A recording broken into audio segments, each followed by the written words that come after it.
টাকার অভাবে আপনি আইনজীবী নিয়োগ করতে পারছেন না। আমরা বলছি আপনার এই ভয় পাওয়ার দিন শেষ। আমরা বলছি সরকার আপনার পাশে থাকবে। আমরা বলছি বিনা বেতনে বিনা টাকায় আপনি এই লিগ্যাল এইড সার্ভিসটা পাবেন। আইনজীবী আপনার পাশে যিনি থাকবেন তাকে টাকা দেবেন সরকার। আপনার জন্য যেটা মীমাংসা করার প্রয়োজন হবে, সরকারের পক্ষ থেকে একটা প্যানেল তৈরি করা হয়েছে। তারা যে আপনাকে সেই সহযোগিতাটা দেবে, সেই প্যানেল আপনাকে বিনা পয়সায় বিনা পারিশ্রমিকে আপনার দোরগোড়ায় এই সার্ভিসটা পৌঁছে দেবে। এই কারণে বলছি আমরা সবার আগে বাংলাদেশ। এখানে যারা আছেন তাদের অনেকেই মাদকের সাথে যুক্ত থাকেন।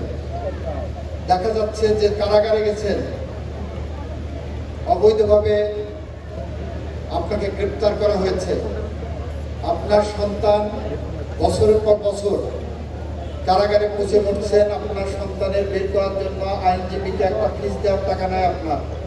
ফলে কোনো আইনজীবী আপনার ছেলের পক্ষে দাঁড়াতে পারছে না, বা আপনার পক্ষে দাঁড়াতে পারছে না, আপনার মেয়ের পক্ষে দাঁড়াতে পারছে না। আমরা আবারও বলছি, আপনাদের জন্য আমরা অতন্ত্র প্রহরীর মতো আছি।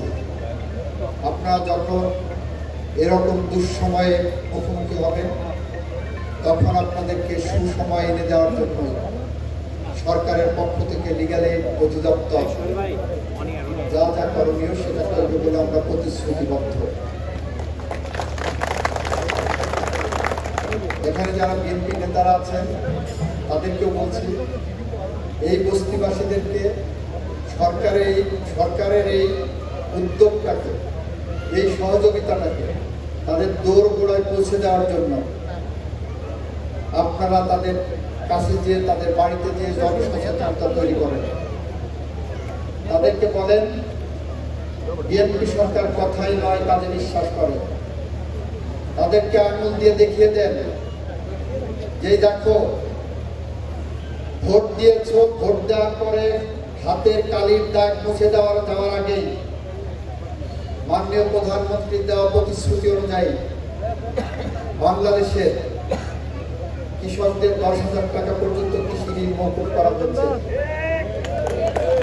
তাদের কানের কাছে পৌঁছে দেন যে বাংলাদেশের মানুষের ভোটের কালির দাগ মুছে দেওয়ার আগেই ফ্যামিলি কার্ড ইস্যু করা হয়েছে, যেটা সূত্রপাত করা হয়েছে এই পুরে বস্তি থেকে।